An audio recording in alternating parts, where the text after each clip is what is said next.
আমার স্বামী দীর্ঘ ৭ বছর ধরে অসুস্থ। টাকার লেগে চিকিৎসা করতে পারি না। চলতে অনেক কষ্ট হয়ে যায়।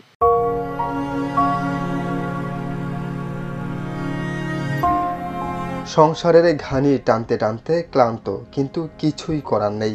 অভাবের সংসারের হাল ধরতে গভীর রাতেও পিঠা বিক্রি করতে হয় কুমিল্লা শহরতলি শাসনগাছা এলাকার বাসিন্দা নাসিমা আক্তারের। যা উপার্জন করতেন তা দিয়েই ৩ বেলা অসুস্থ স্বামী ও ২ ছেলের খাবার জোগাড় করতে হয়। ২ বছর ধরে মাত্র ১০,০০০ টাকার জন্য স্বামীর চিকিৎসা করতে পারছেন না নাসিমা। অসুস্থ থেকে কাজ করতে পারি না, এবার শহরে এসে আমার পিঠা বিক্রির জন্য। এরপরে এটা দিয়া সংসার, ঘর ভাড়া, কিস্তি, সংসার কোনো রকম চলতেছে। ২00-৩০০ টাকার মতন মানে থাকে, এটি দিয়ে আমরা চলি। তো ওনার টাকার জন্য চিকিৎসা করতে পারি না, ৭,০০০ টাকার মতন। মুক্তিতে গেছিলাম, মুক্তিতে গেছে ১৫,০০০ টাকা যাইব। আর এমনি বাইরে পরীক্ষা করতে গেলে বলে ৭,০০০ টাকার মতন যাইব।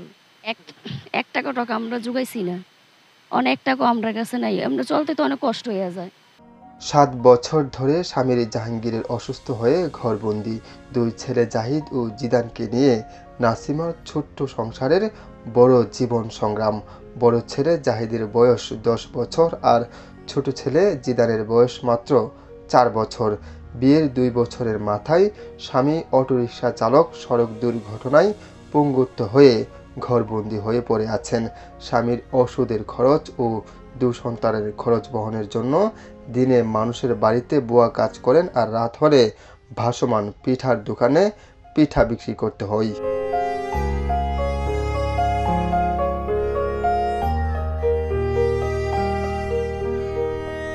১৬ বছর বয়সে অভাবের সংসারে মা বাবা বিয়ে দেন। বিয়ের পর থেকে স্বামীর সঙ্গে কষ্টে সংসার চলত, কিন্তু দীর্ঘদিন ধরে স্বামীর অসুস্থতা থাকায় সংসারের হাল ধরতে হয়েছে নাসিমাকে। বুয়া কাজ পর্যন্ত করতে হয়েছে, এমনকি মানুষের বাড়িতে বাড়িতে বারান্দায় রাত কাটাতে হয়েছে। এখন পিঠা বিক্রি করে একটি টিনের ঘর ভাড়া করে খুব কষ্টে দিন কাটছে। টাকার অভাবে ২ ছেলেকে স্কুলে ভর্তি করতে পারছে না। আজকে আমার ছেলের দোকানতে নিয়ে আসে, পরে আমি ব্যান লয়েছি। শোয়ার থেকে উঠতে পারে না, কোনো কাজ কম করতে পারে না, বাড়ি কাজ করতে পারে না, খানা দানা কিছু খাইতে পারে না। কারণ হলো কি, অনেক কাজ করতে পারে না। আমি বাসাত কাজ করছিলাম, ৩ বাসাত কাজ করছি। ৩ বাসা কাজ করার পর থেকে আমার সংসার চলতো না।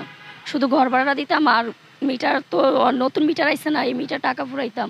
তো আমরা ঘরও ঠিক মতন সংসার চলতো না, খানা দানাও চলতো না, ওষুধও খাইতাম পারতাম। তারপরে আমরা সিদ্ধান্ত নিয়েছি, আমরা কই পাঁকড়ানো তো পিঠা, আমার বাসুরে কইছে ওই জায়গায় তো পিঠা বিক্রি হয়, তোরা ওই জায়গার যে পিঠা বিক্রি করে দেখ চলেনি।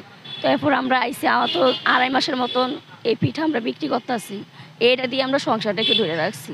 বিক্রি করতে রাইতে ১০টা-১১টার সময় আমি বাসায় যাই আবার কাজ কাম করতে করতে আমার রাইতের একটা সময় আমরা বাইজা যাই আর কি, শুই টুই।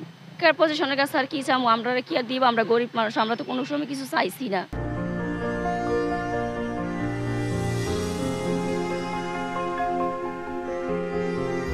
নাসিমা বলেন, পিঠা বিক্রি করে যা আয় হয় তা দিয়ে সংসার খরচ চালানোর পাশাপাশি কিছু টাকা স্বামীর ঔষধ কিনতে হয়, তাই গভীর রাতেও পিঠা বিক্রি করতে হয়। আমি তো আমার স্বামীর জন্য পরিশ্রম করতেছি। আমি চাই আমার স্বামী জন ওষুধ জন খাওয়াইতে পারি না, চাই উনি কষ্টটা কম হোক, বাসায় থাকুক।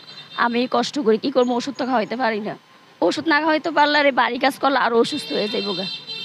আমি আমার স্বামীরে আর আমার সন্তানের দিকে চাইয়া এ কষ্ট করতেছি, জন স্বামীরও কষ্ট না হয়, ছেলেরও যেন কোনো খানার কষ্ট না পায়, কোনো কারণ দিয়ে যেন অভাব অনাটন না হয়।